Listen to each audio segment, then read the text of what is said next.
far end of town where the grickle grass grows, and the wind smells slow and sour when it blows, and no birds ever sing except old crows, is the street of the lifted Lorax. And deep in the grickle grass, some people say, if you look deep enough, you can still see today, where the Lorax once stood just as long as it could before somebody lifted the Lorax away. What was the Lorax? And why was it there? And why was it lifted and taken somewhere? From the far end of town where the grickle grass grows? The old Onceler lives there. Ask him. He knows. You won't see the Onceler. Don't knock at his door. He stays in his lurkum on top of his store. He lurks in his lurkum cold under the roof, where he makes his own clothes out of myth-muffered moof. And on special dank midnights in August, he peeks out of the shutters, and sometimes he speaks and tells how the Lorax was lifted away. He'll tell you, perhaps, if you're willing to pay. On the end of a rope, he lets down a tin pail, and you have to toss in 15 cents and a nail and the shell of a great-great-great-grandfather snail. Then he pulls up the pail, makes most careful count to see if you've paid him the proper amount. Then he hides what you've paid him away in his snub, his secret strange hole in his grubulous glove. Then he grunts. I will call you by whisper-phone, for the secrets I tell you are for your ears alone. Slump! Down slips a whisper-phone to your ear, and the old Onceler's whispers are not very clear, since they have come down through a snurgly hose, and he sounds as if he has smallish bees up his nose. Now, I'll tell you, he says with his teeth sounding gray, how the Lorax got lifted and taken away. It all started way back, such a long, long time back.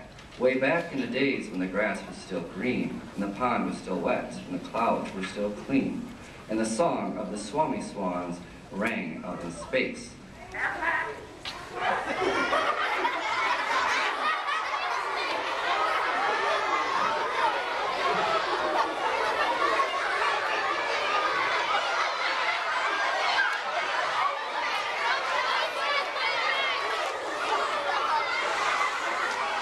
And I first saw the trees, the bright colored tufts of the truffula trees, mile after mile in the fresh morning breeze.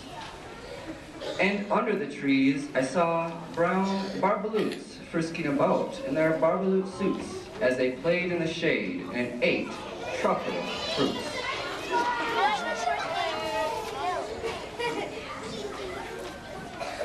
From the ripulous pond came the comfortable sound of the humming fish humming while splashing around.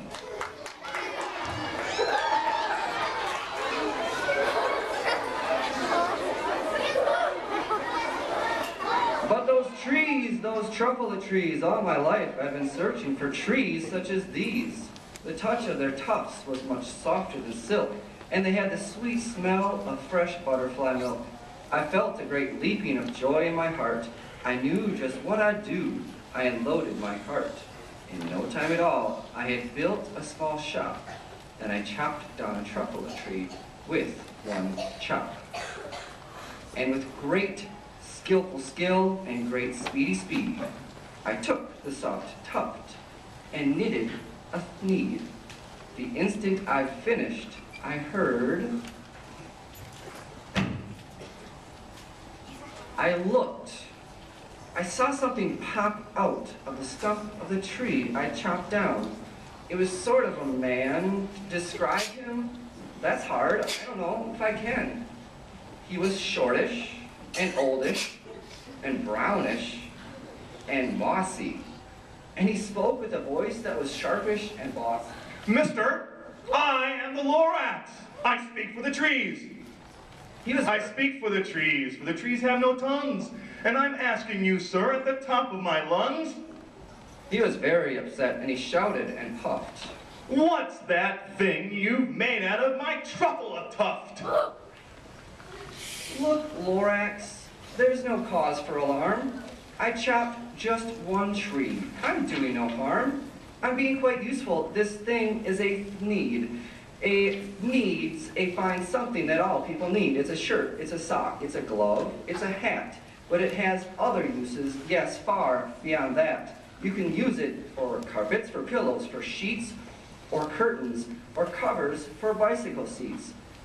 The Lorax said, Sir, you are crazy with greed. There is no one on earth who would buy that fool Thneed. But the very next minute, I proved he was wrong. For just at that minute, a chap came along, and he thought that the Thneed I had knitted was great. He happily bought it for $3.98. I laughed at the Lorax. You poor stupid guy. You never can tell what some people will buy. I repeat, I speak for the trees. I'm busy, I told him. Shut up, if you please. I rushed across the room and in no time at all built a radio phone. I put in a quick call. I called all my brothers and uncles and aunts and said, listen here. Here's a wonderful chance for the whole Onceler family to get a mighty rich. Get over here fast. Take the road to North Nitch. Turn left at Weehawken.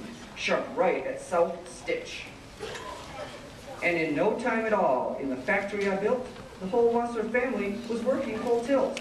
We were all knitting knees just as busy as bees to the sound of the chopping of truffle trees. Then, oh baby, oh, how my business did grow. Now chopping one tree at a time was too slow, so I quickly invented my super axe hacker, which whacked off 4 truffle trees at one smacker. We were making knees 4 times as fast as before, and that Lorax, he didn't show up anymore. But the next week, he knocked on my new office door. He snapped. I am the Lorax who speaks for the trees, which you seem to be chopping as fast as you please. But I'm also in charge of the brown barbaloots, who played in the shade of their barbaloot suits and happily lived eating truffle fruits. Now, thanks to your hacking my trees to the ground, there's not enough truffle fruit to go around, and my poor barbaloots are all getting the crummies because they have gas and no food in their tummies. They love living here, but I can't let them stay. They have to find food, and I hope that they may. Good luck, girls.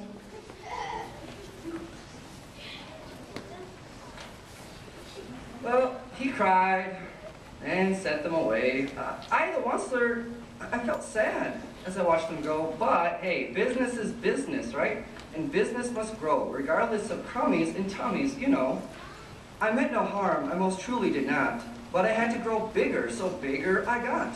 I biggered my factory, I biggered my roads, I biggered my wagons, I biggered the loads of fleas I shipped out. I was shipping them forth to the south, to the east, to the west, to the north.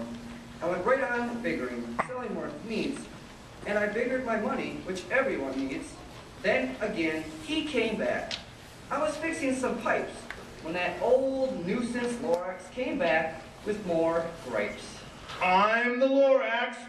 He coughed and he whiffed and he sneezed and he snuffled. He snargled, he sniffed. Onceler! He cried with a crofulous croak. Onceler, you're making such smogulous smoke. My poor swami swans, why they can't sing a note.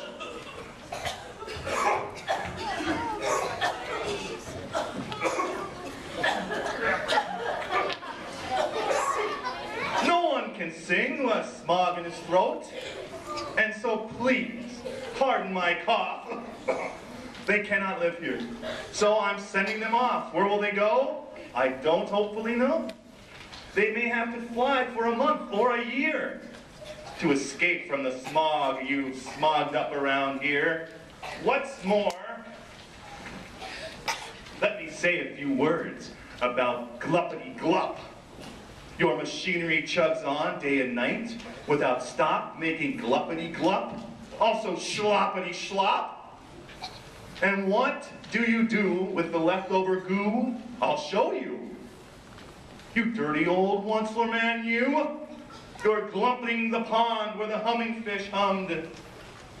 No more can they hum, for their gills are all gummed. So I'm sending them off. Oh, their future is dreary. They'll walk on their fins and get woefully weary in search of some water that isn't so smeary.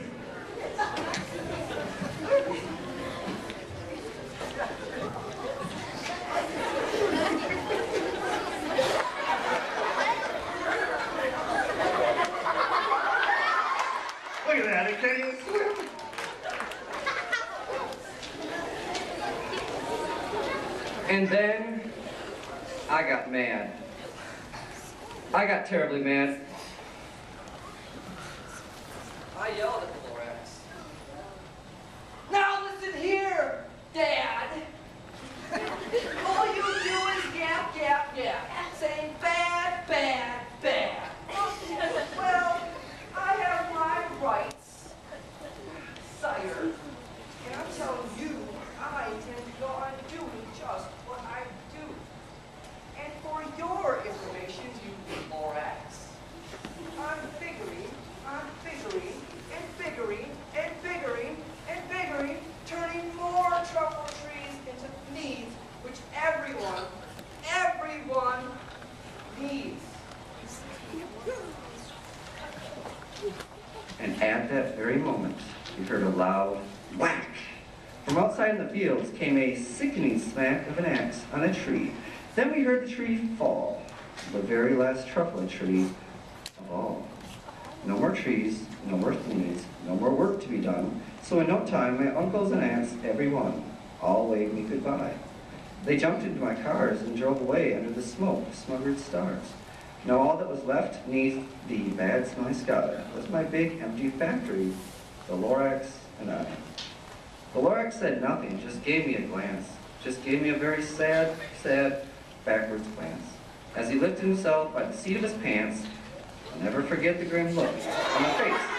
He hoisted himself and took leave of this place, through a hole in the smog, without leaving a trace, and all the Lorax left here in this mess was a small pile of rocks with the one word, unless.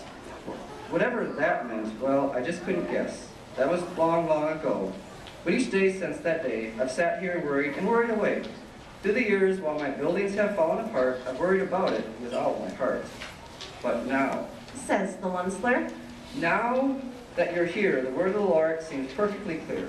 Unless someone like you cares a whole awful lot, nothing is going to get better. It's not. So, catch. Calls the Onceler, he lets something fall. It's a truffle seed. It's the last one of all. You're in charge of the last of the truffle seeds, and the truffle trees are what everyone needs. Plant a new truffle, treat it with care, give it clean water, and feed it fresh air. Grow a forest, protect it from axes that hack. Then the Lorax and all of his friends may come back.